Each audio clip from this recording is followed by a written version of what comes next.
سلام بینندگان عزیز، برنامه اخبار آزادی با خبرهای تازه تاجیکستان و جهان تقدیم شما می شود. عبدالله اشرف هستم همراهتان. حالا توجه کنید به سرخط موضوعهای برنامه امروز دوشنبه 3 اوگوست. وزارت کارهای داخلی تاجیکستان میگوید از 2 حمله تحریزی کرده تروریستان پیشگیری کرد.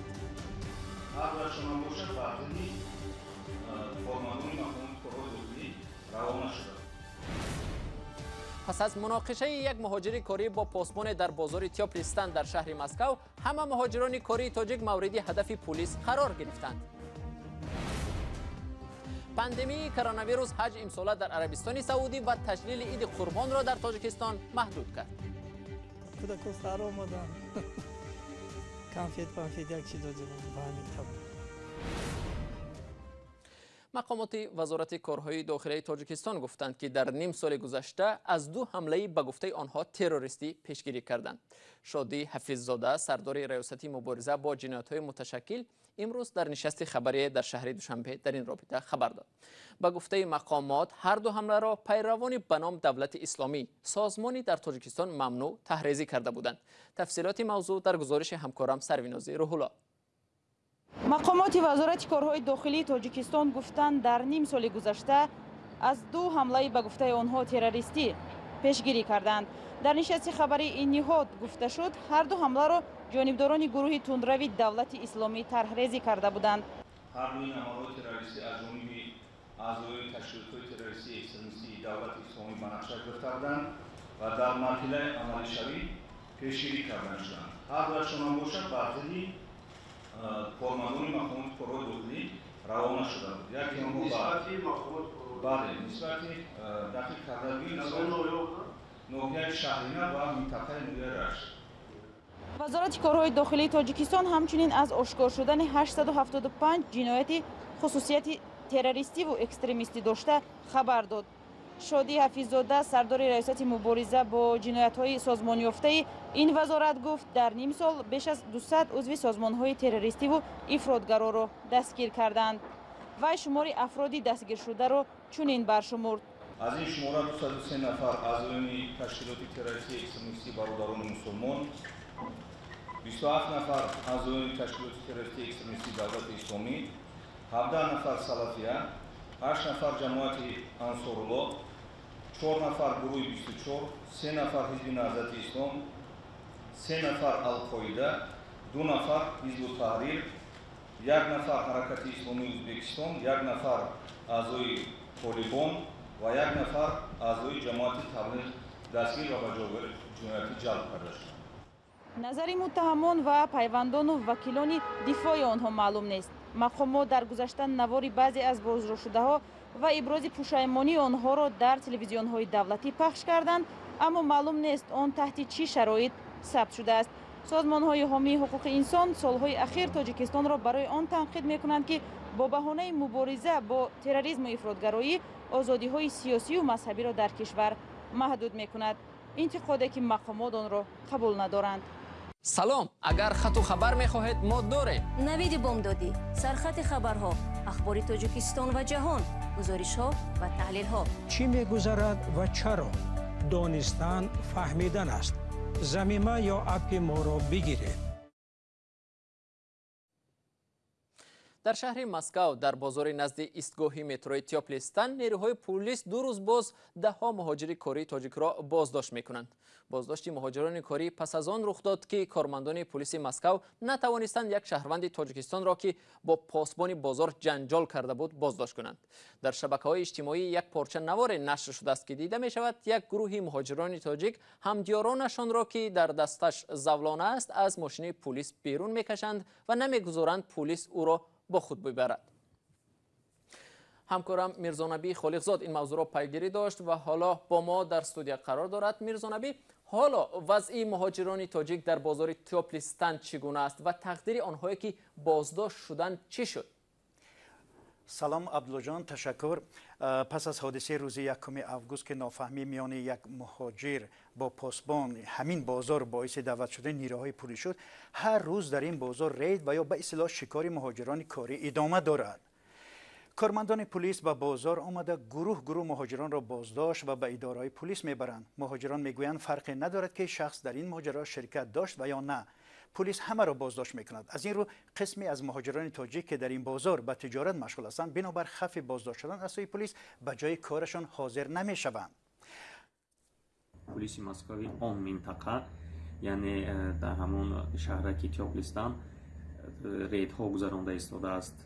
زیرا چون تجربه نشان داد اگر یگان شهروند خارجی متهم به یگان گناه باشد حتما پلیس روس از آنها رید میگذرانند علیه شهروندان آن کشور. اما سفیر تاجیکستان امامالدین ستاری در صحبت به رادیو آزادی روز 3 اوگوست گفت ما همه نوارها را دسترس کردیم و در آن دیدیم که به کارمندان پلیس حمله صورت میگیرد. وابسته به این حادثه پرونده باز می شود و سفارت قضیه را تحت نظارت قرار داده است.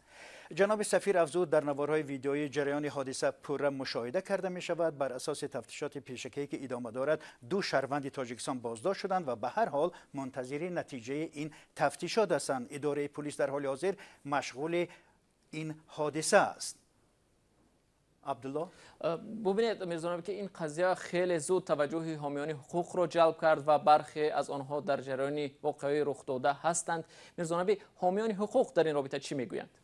بله عبدالله، در صحبت‌هایی که با حامیان حقوق داشتیم میگویند نماینده آنها در بازار نزد تیوپلیستان قرار دارند و حادثه را بازجویی دارند. از جمله ولنتینا چوپیک حامی حقوق مهاجران در مسکو به رادیو آزادی گفت یک فروشنده مغازه با پاسبان دغل گفتاری کرده است. پاسبان پدر خود را دعوت کرده است که در پلیس کار میکند. پاسبان رفتاری غیر قانونی کرده است چون میبایست او پلیس را دعوت کند نه پدرش را.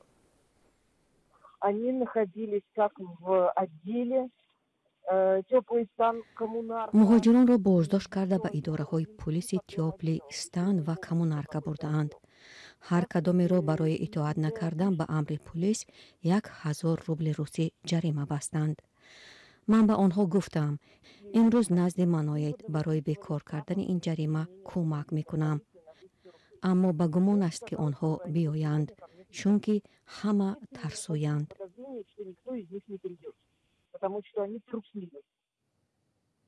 بیننده ارجمند رادیو آزادی این قضیه را پیگیری دارد و در برنامه‌های بعدی درباره جزئیات آن صحبت خواهیم کرد.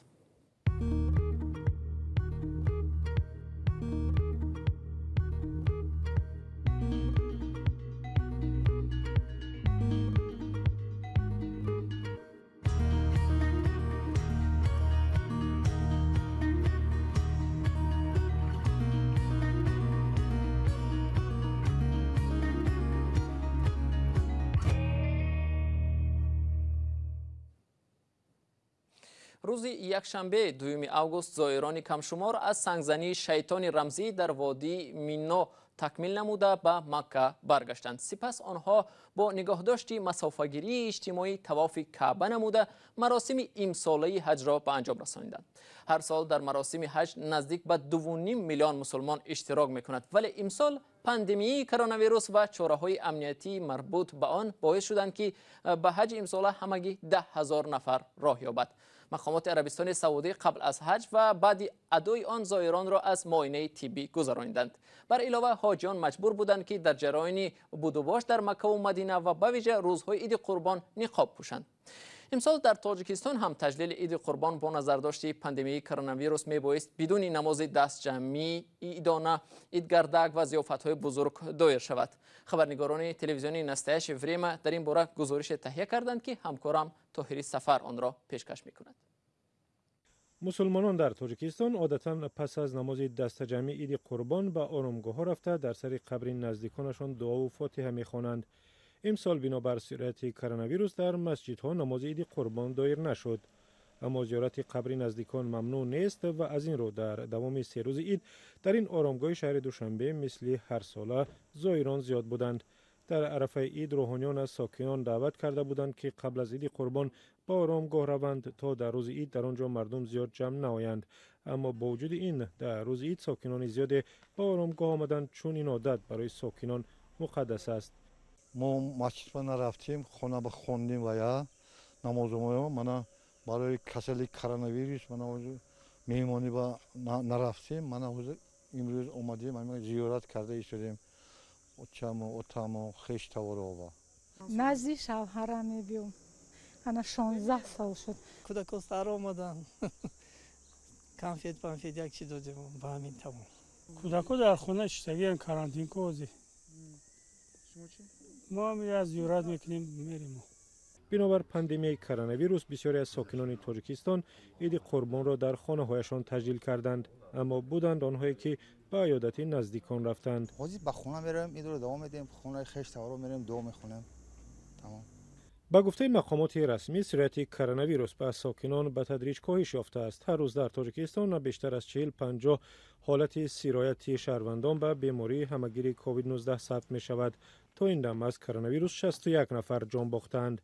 در قیاس با آمار کشورهای همسایه آمار مرگ و میر و سرایت در تاجیکستان کم است. بنابراین خوف ساکنان از سرایت یافتن به بیماری کم است. در این راستا در آژانسی آمار گفتند که مرگ و میر ساکنان در تاجیکستان به فرق از سال گذشته 11% بیشتر شده است. به عباره دیگر شمار فوتیدگان 1500 نفر بیشتر شده است. مقامات ادعا دارند افزایش فوت گویا به کرونا ویروس ربطی ندارد، اما با این وجود مسئولان اعتراف میکنند که اکثر فوتیدگان بیماری راههای نفس داشتند.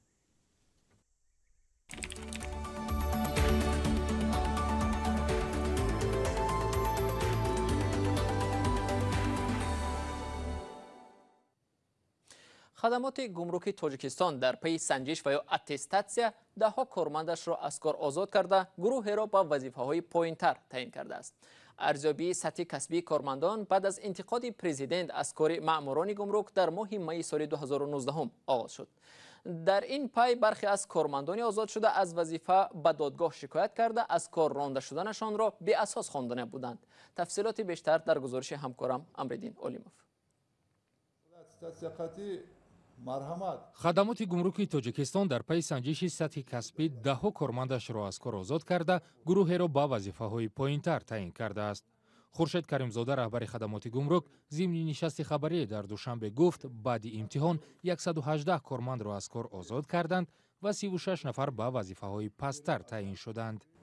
مثلا در یک ریاست منطقه گمرکی در صورت است 3 تا سردار دیدبانگاه گمرکی بگیم با وظیفه پست‌تر توسعه داده شدند. خدمات گمرک یکی از نهادهای مهم برای پر کردن بودجه تاجیکستان است. کارشناسان میگویند هر قدر کار در این بخش شفاف صورت گیرد همان اندازه بودجه فایده می‌بیند. خورشید کریمزاده همچنین تعریف کرد که داوطلبان کار در اساس آزمون که در 3 دوره برگزار می‌گردد و از روی کسبیت قبول می‌شوند. ما حتی این همین آخران آزمونی که گذراندیم 69 واحد کاری خالی اعلام کرده بودیم، ما همین پر کرده نتونستیم. اتستاتسیا در ریاست‌های خدمات گمرکی تاجیکستان بعد از انتقاد پرزیدنت از کار ماموران گمرک و سوء استفاده از مقام‌هایشان در ماه می سال گذشته آغاز شد. در جریان آن نمایندگان نهادهای گوناگون از جمله دستگاه اجرایی پرزیدنت، آژانسی مبارزه با فساد و آژانسی خدمت دولتی اشتراک کردند. نظامنامه طرز گذراندن اتستاتسیا گفتگی است که باید که جواب‌ها در مدت 1 هفته یا که 3 شبانه روز باید که به کارمند رسانده شود، اما 1 ماه و 10 روز پس در جای کار به واسطه به ما گفتند که شما از کار آزاد هستید. در این پی برخی از کارمندان آزاد شده از وظیفه به دادگاه شکایت کرده از کار رانده شدنشان را به اساس خوانده بودند. بحث شفافیت اتستاتسیاها از مسئله‌هایی است که بارها مورد انتقاد تحلیلگران قرار گرفته است. آنها میگویند حتی در همین امتحان‌ها نیز سوء استفاده از مقام و قوم بازی صورت میگیرد. یکی از نامزدها به مقام رئیس جمهور بلاروس گفت مخالف تأسیس کشوری واحد با روسیه است، ولی خواست رابطه های خوب با مسکو نگاه داشته شود. تیخانوفسکا ترجمان زبان انگلیسی است و بعد آن به سبقت وارد شد که رهبر او شوهرش سرگئی تیخانوفسکی ویدیو بلاگر شناخته در بلاروس دستگیر شد. بیننده ارجمند، اینجا رسیدیم به پایان برنامه اخبار آزادی. اخباری از این بیشتر را در سامانه رادیو آزادی www.azadi.org میتوانید مطالعه کنید و در صفحه آزادی ویدیو در یوتیوب ببینید. فردا صبح بر وقت شما را با نویدهای تازه در نوید بامدادی منتظریم. تا آن دم خدا نگهدار شما.